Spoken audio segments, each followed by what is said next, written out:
आम्ही सगळीजण त्यांच्याबरोबर आहे. दादाने मागाशी सांगितलं त्यांनाही हे वाटतं मान्य, पण जर त्यांच्या बाबतीत जर कोण चुकीचं काय करायचा विचार केला, ठरवलं आणि बोललं, तर आम्ही पण सगळे इथलेच आहोत, इथंच लहानाचे मोठेच आहोत. आम्हाला पण काय करायचं माहिती आहे. जरा मिरजेत कोण असेल तर त्यांच्याकडनं माहिती घ्या की समित कदम काय आहे, मग कळेल. जे जे बोलले त्यांच्या बाबतीत मला बोलून फार उतरायचं नाही या खाली, एवढंच सांगतो. आज आम्हाला दादांचा आदेश आहे की तुम्ही सगळेजण आवरा. सगळे तर दादांचा आदेश आम्हाला सगळ्यांना अंतिम असल्यामुळे मी काय बोलत नाही, एवढंच सांगतो. जास्त बोलू नका. ह्या वयात हाडं परत जोडली जात नाहीत, फार अडचण होते ना. चालतंय, जरा सबुरीने घ्या, आम्ही सबुरीने घेतो.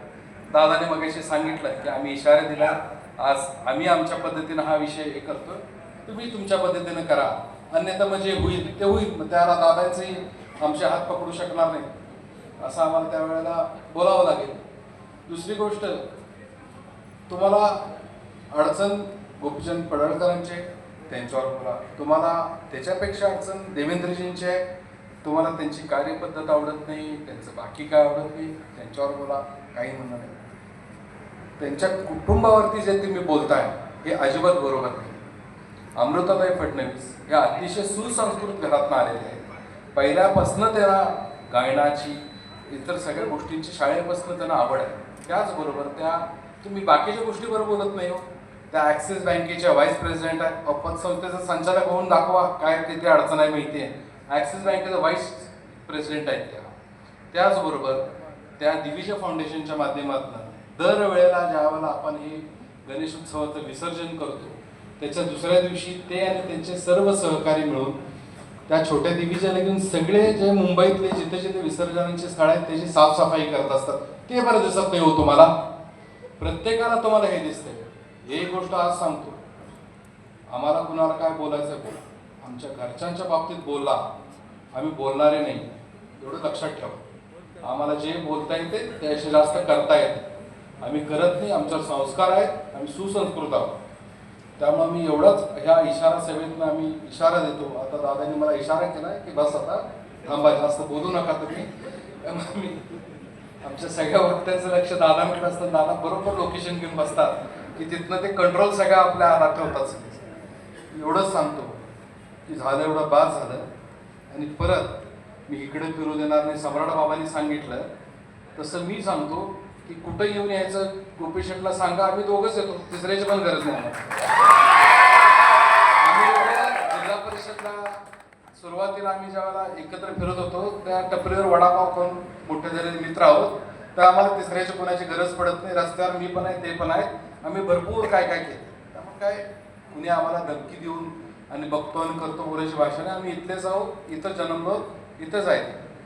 तर मी आज एवढंच सांगतो की कुठंतरी संस्कृती आणि सगळे संस्कार बिघडत झाले, त्याची थांबवण्याची वेळ आलेली. आणि अतिशय चांगला निर्णय आज भारतीय जनता पार्टीने, दादांच्या नेतृत्वाखाली आम्ही सगळ्यांनी घेतला की ज्या काही गोष्टी ह्या रुळाच्या बाजूला झाल्या त्या रुळावर आणणं आवश्यक आहे. मी माझ्या इतक्या वर्षाच्या दादांच्या संबंध, दादांना एवढा ॲग्रेसिव्ह कधीच बघितलं. पहिल्यांदा आम्ही बघतोय की चंद्रकांत दादा हे किती ॲग्रेसिव्हली ह्या गोष्टी मांडतात आणि करतात. त्यांचा संयम सुटलेला हा मी या दरम्यान बघितला. निश्चितच कारणही तसं होतं. त्यामुळे आमचं मत एवढंच आहे, तुम्हाला जे बोलायचं आहे तुम्ही हे करा, आमच्यावर बोला, दादांवर बोला, गोपी शेटवर बोला, खाडेसाहेबांवर बोला, गाडगे दादांवर, आम्ही सगळे तयार होतो. आम्हाला चालतंय, आम्हाला काही बोला, कारण आम्हाला माहिती आहे आमच्यावर जे तुम्ही बोलताय त्यातलं काय खरं आहे काय खोटं आहे प्रत्येकाला माहिती आहे. बोलणारे बोलू देत, कसला काय काय नाही, ठीक आहे, जे ते वेळी त्यावर कळेल सगळ्यांना.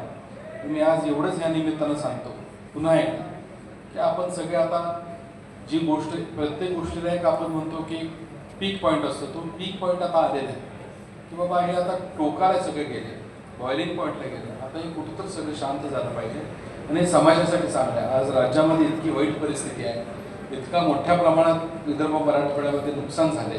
चंद्रकांत दादांनी त्यांचा जापानचा इतका महत्त्वाचा दौरा त्या ठिकाणी आज स्थगित केला आणि ते कलेक्टर ऑफिसला आपल्या विविध कामांमध्ये व्यस्त आहे.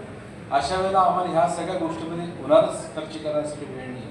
प्रत्येकाला आपल्या हे समाजाच्या दृष्टिकोनात आपण असणारे व्याप एवढंच सांगतो की इथनं पुढच्या काळामध्ये जे काही गोष्टी होतील आम्ही आमच्याकडनं आता थांबलोय, आमच्या कृतीतनं जे दिसायचं ते दिसतं, आता बोलणार ना आपल्या काय दिसून येईल अशी आम्ही तुम्हाला सगळ्यांनी संस्कारी विनंती करतो. आपण आता थांबू आणि भविष्यामध्ये जे काय होईल त्याचे परिणाम तुम्हीच बघू.